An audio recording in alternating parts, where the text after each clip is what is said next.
Today is no day to work outside. It's cold, it's wet, it's filthy. So, what better day to fix some of the machines here? Welcome back to Land of the Wombats. Today, we're going to fix this bad boy chainsaw. This chainsaw has got a few problems. The clutch and the clutch drum have somehow fused, and I'm not generally going to start producing how to repair things videos because that's not my style. But in this case, I could not find a single video on YouTube of how to actually unstick the drum from the clutch. So let's get this bad boy on the workbench and we'll get started. This chainsaw, it's a MS381. It's a 72cc chainsaw.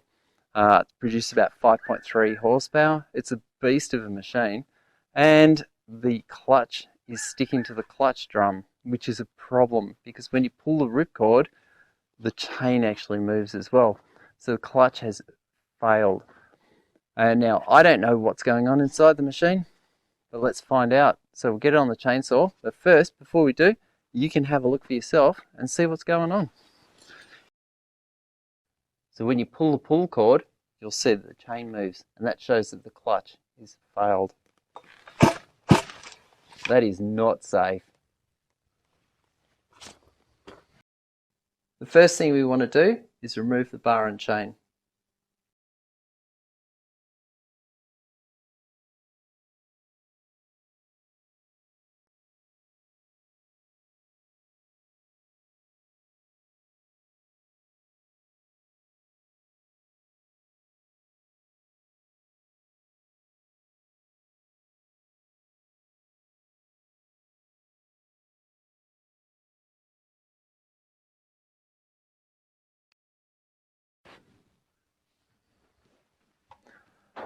So I've loosened off all the screws holding in this plastic cover. I know that has to come off to get the clutch drum out because the clutch drum is actually a lot bigger than the plastic cover.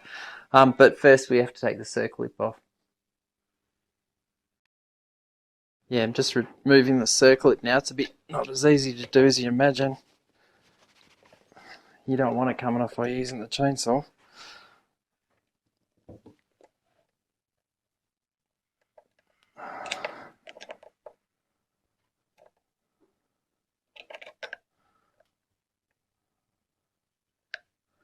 Just want to make sure it doesn't shoot across the room. There you go. That's a bad thing. And that comes off. Then sprocket comes off. And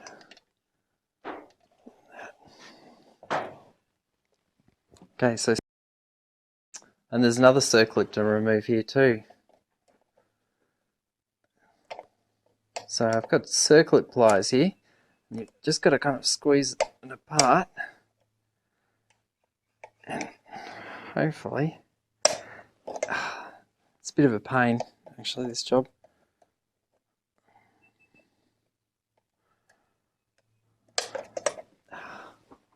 Maybe I'll try it on top.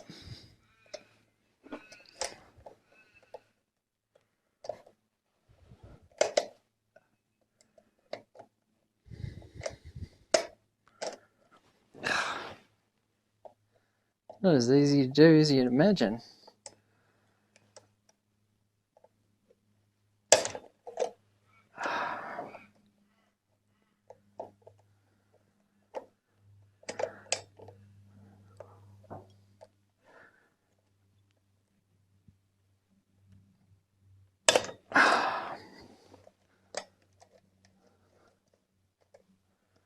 No, let's try this.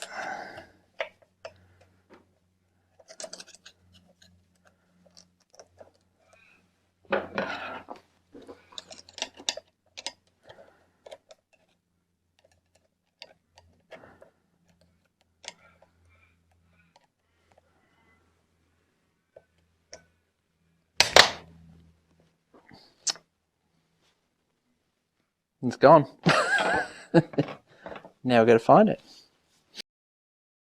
And we've removed the circlip using the circlip pliers, and it's really quite hard They make these things super tough. And you've got to sort of lift it up and over. So you can get in with a bit of a screwdriver and just give it a little bit extra support. And there you go. And that's it. It's almost off. That's a very tight circlip, that one. And you pull this off. And the plastic cover should now come off. There we go. It's looking a bit cleaner in there than I thought it would. Strange. Okay. Now you just need to remove the plastic ear teeth. One. And this one's a little bit harder to get out. You've got to get in with a screwdriver and just pull it out. Just make sure you line everything up so you know what order it goes back in. And ordinarily, the clutch should just, this clutch drum should just pull off. And here's the problem, it doesn't.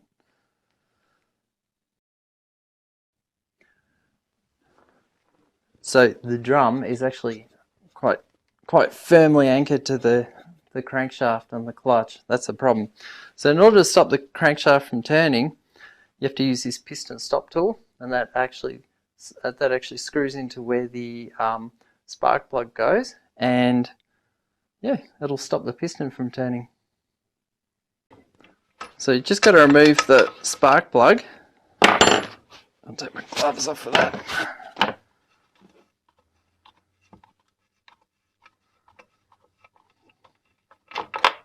You put the spark plug to one side, and then this, hopefully the same thread. It looks like the same thread. That screws in. Doesn't have to go in too tight.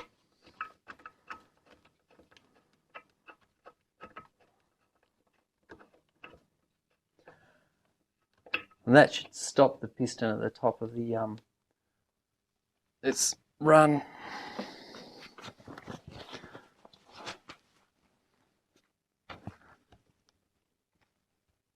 And feel that, that's stopped. Okay.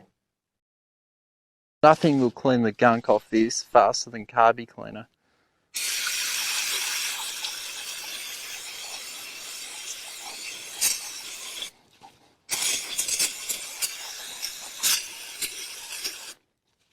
It's nasty stuff, but it does the job. Look at that, heaps cleaner. Usually when you get to this stage, the clutch drum just pulls straight off the crankshaft. In this case, I was not able to remove it. So what I did was I've got the chainsaw body firmly anchored on the ground, and I put a pair of vice clips over the sprockets and began to move this. That sounded good, didn't it? I have no idea what we'll find underneath. The clutch drum looks perfect. Go figure. Oh, and here's the problem straight away. You can see it. And you can see the problem straight away. This clutch spring here is broken. You can see all these are attached. That's broken. The clutch is spread outwards and it's jammed solid on the clutch drum. You require a 19mm socket to remove the clutch from the crankshaft, and mine's not quite good enough. And you also have to remember that you've got to turn it anti-clockwise because it's a left-handed thread. And there's a really good reason for that, because when you run the motor, it will actually tighten the clutch to the crankshaft. So we'll just remove it now. That wasn't too bad. Could be worse.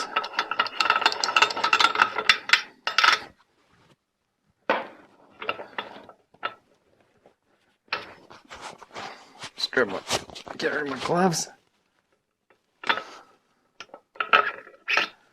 There you go. So it's probably repairable. So I'll repair that at a later date. We'll just bang a new one in. A brand new clutch to put in, super easy. Just rolls in, and it's a reverse thread, so you've got to go backwards. A lot of people think you've got to over tighten these, but the truth is, once you start the motor and you start cutting some firewood, it'll tighten itself, so you don't really need to do them that tight.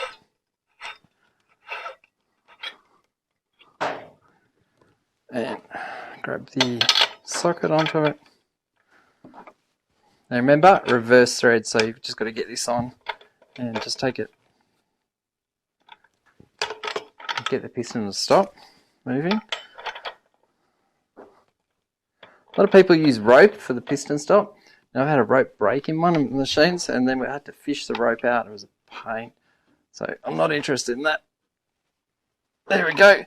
That's tight enough.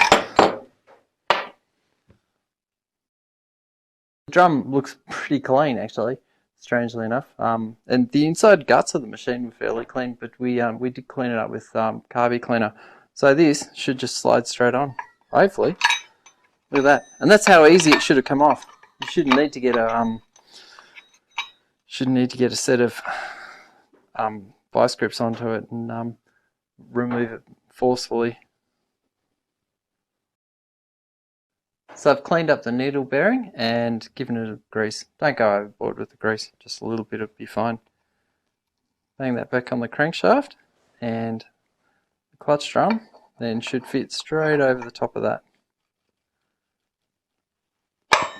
There we go. So replace this gear, and then you put this gear on top. Just make sure they work quite nicely. Plastic cover goes on and the 5 screws go in place.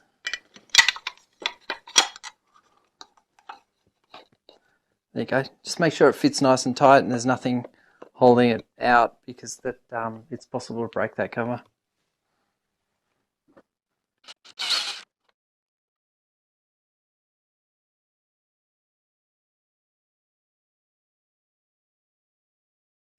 Next thing, we get the circlip on.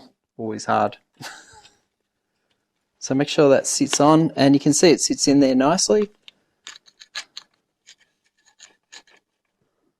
That's pretty good.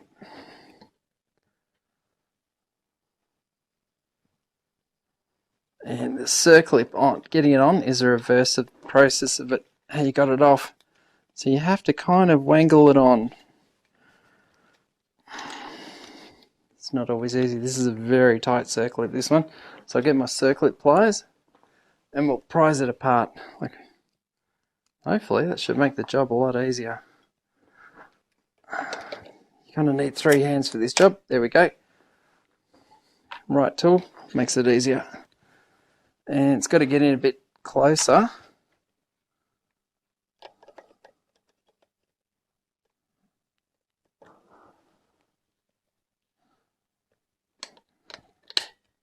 There we go. Easy.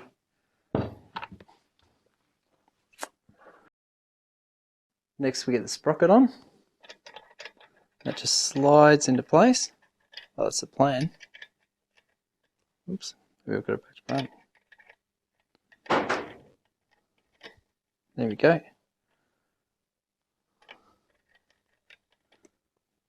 There we go. Then the retaining.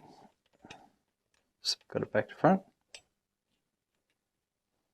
Nope. And then this.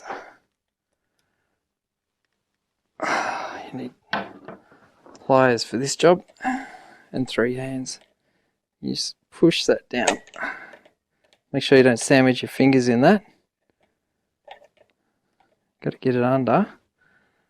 Might need bigger pliers.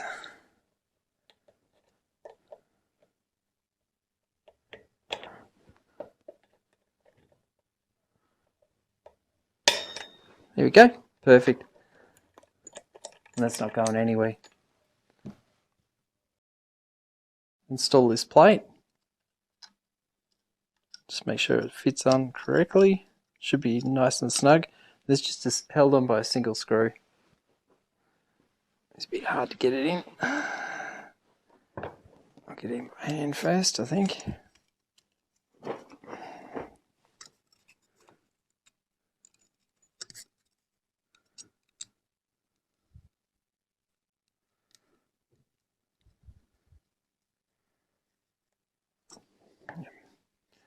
Easy to start with your fingers, so you can get a feel for it.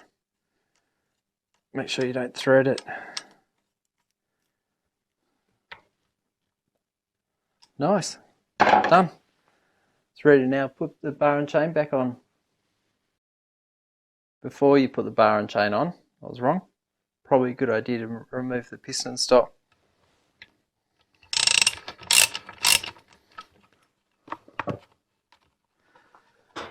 Once that's removed, you'll be able to replace the spark plug.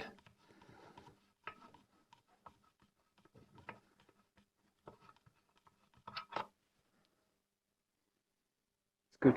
No damage, no marking, no scoring, no dirt, which is a good thing. You don't want to see any of those. Spark plug's fairly new, looks okay. And just put it back in. Just always be careful of spark plugs not to thread them, so just use your fingers.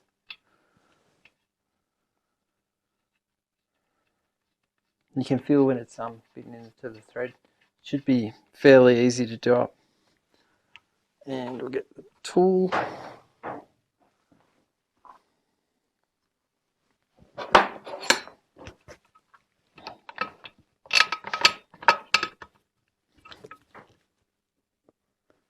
That's fairly tight. Bang the cap on, and you're ready to go. With the bar, it's always a good idea to put it back into a bench vise and run this dressing tool across it. Just flattens out the two surfaces. Just run it over a couple of times. You can actually see, it's hard to see on the video, but you can actually see that it's actually just cleaning up those edges. The other thing you want to do, get your guide cleaning tool and just run it through. And look how much gunk it just kicked out then. That's terrible. What will happen is if there is hardened gunk in the actual bar guide, it will cause the chain to jump up, and that can actually make it bend over to the side, which means that when you're cutting, you'll find that the chainsaw doesn't cut straight. Always also a good idea to clean up these ends so that the bar sits flat against the surfaces of the saw. And remember to do the other side of the bar as well too, and flip it over from time to time. I tend to flip it over every time I sharpen a saw. That gives it this gives it a really nice finish. That's a very nice finish. And run the cleaning tool through, and look at that. That is filthy.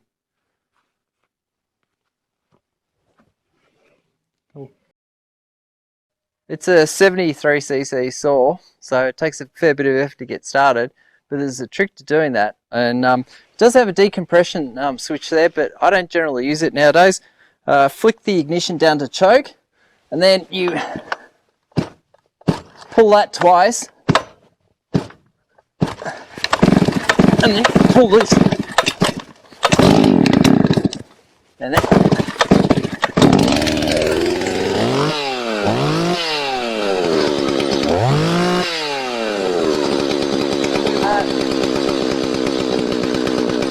that's a working clutch, that is. Thanks for watching.